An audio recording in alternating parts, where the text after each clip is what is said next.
there, welcome back to Lima Bean Living. In today's video, I am sharing how I make red velvet cake.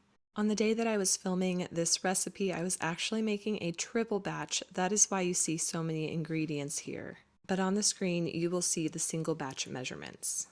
You are going to need 2.5 cups of flour, 1.5 cups of sugar, 2 teaspoons of cocoa powder, 1 teaspoon of baking soda, 1 teaspoon of salt, 1.5 cups of oil, 1 cup of buttermilk that is room temperature, 1 teaspoon of vanilla, 2 tablespoons red food coloring, 1 teaspoon of white distilled vinegar, and 2 eggs at room temperature. So the first thing I'm going to do is add all of my liquids together, my oil, my buttermilk, my red food coloring, vanilla, my vinegar, as well as my eggs. I like to break the egg yolk before pouring it in just to ensure that it actually gets broken in all of the mixing.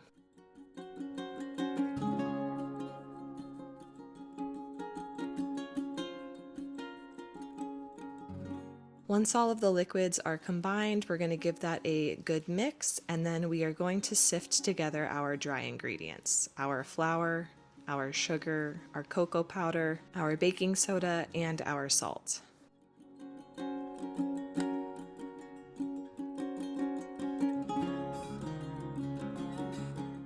Once that is nicely whisked up together, we're going to add that to our wet mixture and mix it until it is all well combined.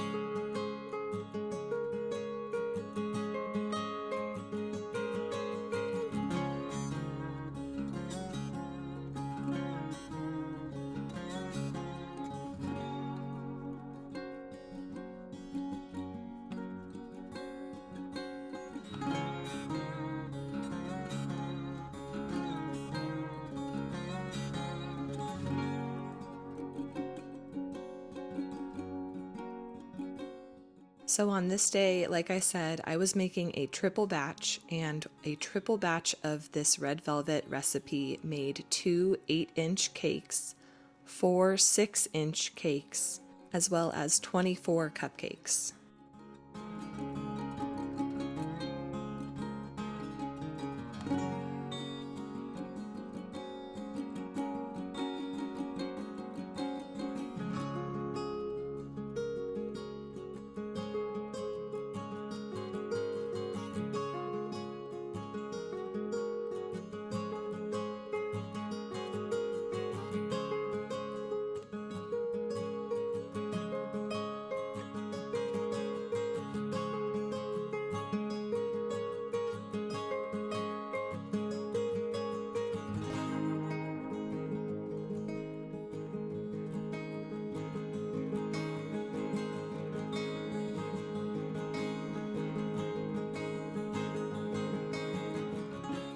We will be baking these at 350 degrees Fahrenheit, and I will add my baking times on the screen. Obviously, the oven had to work a little overtime because there was so much in there. So just keep that in mind if you are just doing, like 2 cakes and not a double or triple batch like I did. Your bake time may be reduced by a minute or 2. You just want to bake them until a toothpick comes out clean. Now I do want to show you guys how I decided to decorate my 8-inch cake for my daughter's birthday. While the cake was still warm, I trimmed it into 2 equal-sized layers. My kids and I enjoyed the tops, which were absolutely delicious. And I wrapped up these layers while they were still warm in saran wrap, and then I stuck them in the freezer until I was ready to assemble and decorate the cake. This step keeps the cake very moist without having to add any simple syrup.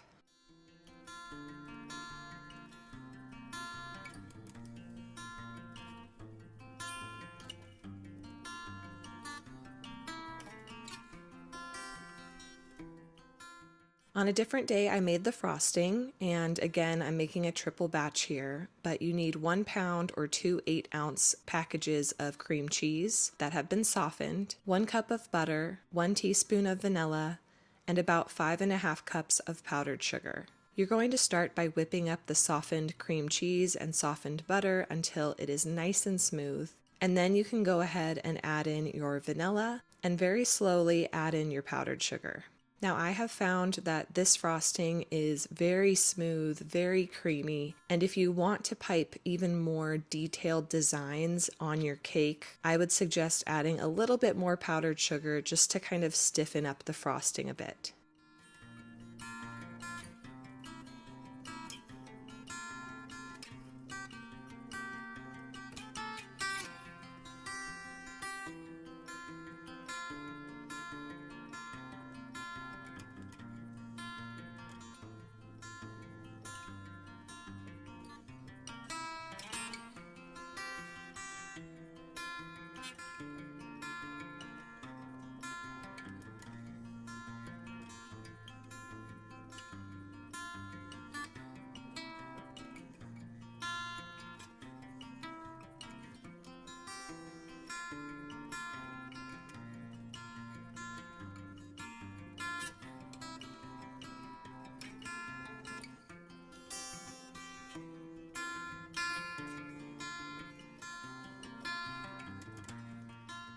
When my crumb coat was done, I stuck the cake in the freezer to firm up a bit before adding on my final layer of frosting.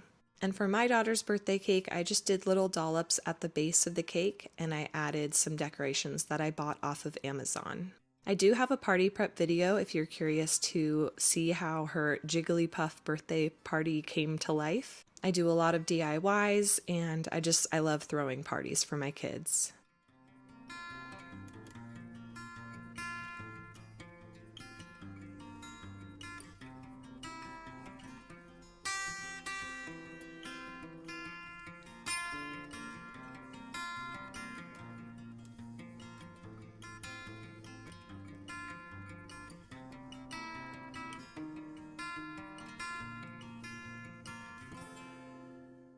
This cake freezes well and doesn't need much time coming out of the freezer to be, ready to eat. I would recommend keeping it in the fridge just until about when you want to serve it, especially if the weather outside is very warm, because even when it's in the fridge, the frosting can still be kind of cut into, and like I said, it's very smooth and very creamy and just very delicious. So here's the inside of the cake. It was absolutely delicious. We consumed all of it. I was thankful that there was like 1 or 2 slices left that I was able to enjoy on my own time after the party. And I just want to share 2 other cakes that I made that were red velvet, and I decorated with the same frosting. Like I said, I added a little bit more powdered sugar to the frosting just to kind of help it hold its shape a little bit more. I made this simple one for my friend to embellish with her own party theme design. And then I made this cake for a friend's cousin's wedding. This was my first time doing like a more like elegant design, kind of like in this style, and I was really happy with it, and they were too.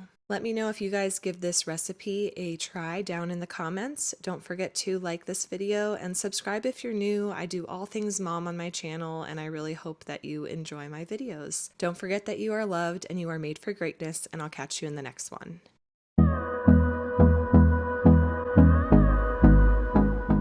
Woohoo! You've made it to the end of the video. If you didn't know already, every Monday and Friday you can find motherhood and lifestyle content on this channel. And since us moms have to do it all, that may mean yummy recipes, easy DIYs, mom hacks, cleaning and organization, or just a combo of everything. Please know that you are loved and you are made for greatness, and I will catch you in the next one.